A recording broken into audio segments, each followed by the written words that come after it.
भूतं कर्पूरं सुप्रदीपिका आरारदिक्यमहं गुरुमेवस्य मे वरदा भव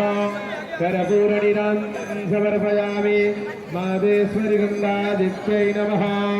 जलेन शीतलीकरणां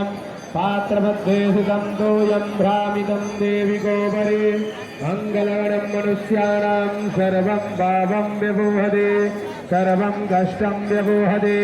सर्वं दुःखं व्यपोहते आरारतिग्रहणं हस्तौ वृक्षालनम मन्त्रपुष्पाञ्जलिः ॐ जत्नेन जत्नमयं तदेवास्तानि धर्माणि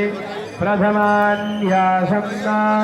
सेहनागं महिमानः शतं गजत्र पूर्वे तास्याः सन्ति देवाः गङ्गातरङ्गरमणीयजटाकलापं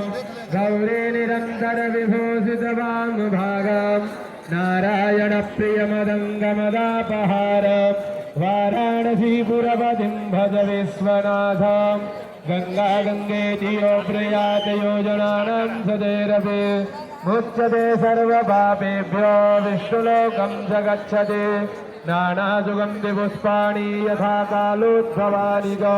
पुष्पाञ्जलिर्मया दत्तं गृहाण परमेश्वरे।